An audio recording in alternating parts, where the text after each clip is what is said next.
Hello बच्चों, आज हम 10th क्लास हिंदी के संस्कृत खंड के अंतर्गत एक काव्य का महत्वपूर्ण चैप्टर है जीवन सूत्राणि, उसकी व्याख्या लेकर के प्रस्तुत हुए हैं। आप लोग इसको अच्छे से तैयार कर लें। इसका एक श्लोक बोर्ड एग्जाम में आना तय है। देखें, पहला श्लोक, किंचित गुरुतरम भूमि किंचित उच्चतरम चखात किंचित शीघ्रतरम वातात किंचित बहुतरम तृणात्। किंचित गुरुतरम भूमि का मतलब है भूमि से अधिक महान कौन है। किंचित उच्चतरम चखात यानी आकाश से ऊंचा स्थान किसका है। किंचित शीघ्रतरम वातात वायु से भी तेज कौन चलता है। और किंचित बहुतरम तृणात् तिनके से भी ज्यादा कमजोर बनाने वाली जो वस्तु है क्या है।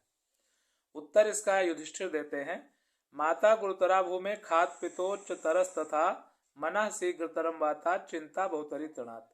यानी माता का स्थान भूमि से भी अधिक महान है, पिता का स्थान आकाश से भी ऊंचा है, या ये कह सकते हैं कि माता भूमि से भी अधिक महान है, पिता का स्थान आकाश से भी ऊंचा है, मन की गति वायु से भी तेज है, और चिंता जो है वो तिनके से भी ज्यादा कमजोर बनाने वाली वस्तु है। जिसको चिंता हो जाती है वो तिनके से भी ज्यादा सूख जाता है।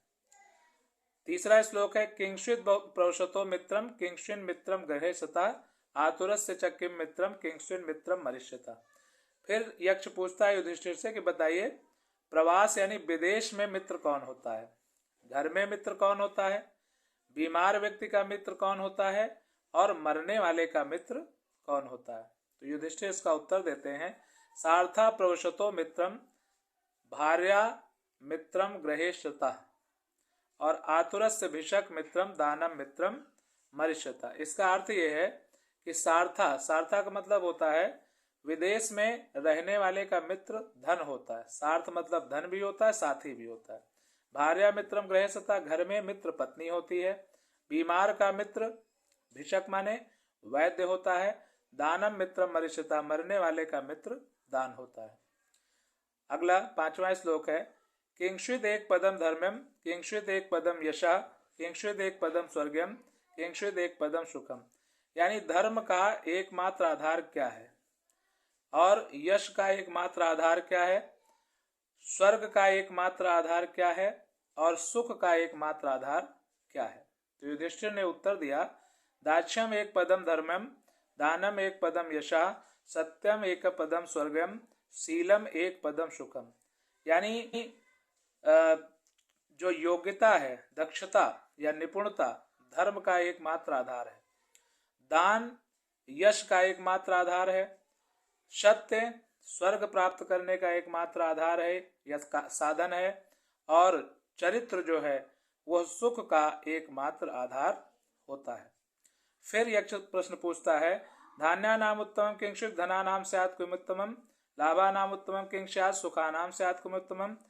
धान्यों यानी अनाजों में, धान्यों में सबसे उत्तम धान्य कौन सा है, धनों में उत्तम धन कौन सा है, लाभों में सबसे उत्तम लाभ क्या है, और सुखों में सबसे उत्तम सुख क्या है।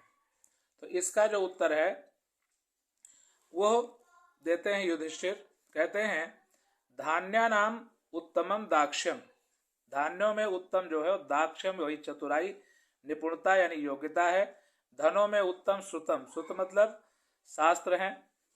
और लाभानाम से आरोग्यम, लाभों में सबसे उत्तम लाभ जो है आरोग्य यानी स्वस्थ रहना है।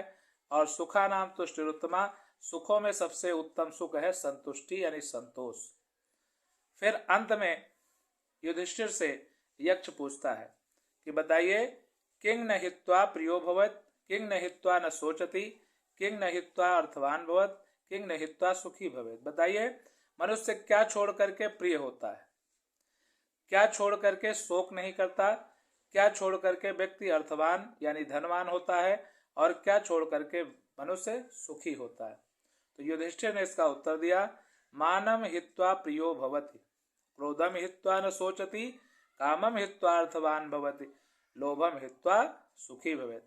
मनुष्य जो है मान यानी गर्व घमंड को छोड़ करके प्रिय होता है, क्रोध को छोड़ करके शोक नहीं करता, काम का मतलब होता है कि इच्छा को छोड़ करके लाल जो है धनवान बनता है, और लोभ यानी लालच को छोड़ करके मनुष्य सुखी होता है। ये 10 श्लोक हैं। अगर आप इनको अच्छे से पढ़ लेंगे, इनके अर्थ को समझ लेंगे, तो संदर्भ और अर्थ के 5 अंक आपको पक्के पक्के इस चैप्टर से अवश्य मिल जाएंगे। और फिर हम आपको के लिए जो है कोई न कोई इम्पॉर्टेंट टॉपिक लेकर के आपके समक्ष अगले वीडियो में उपस्थित होंगे। ओके।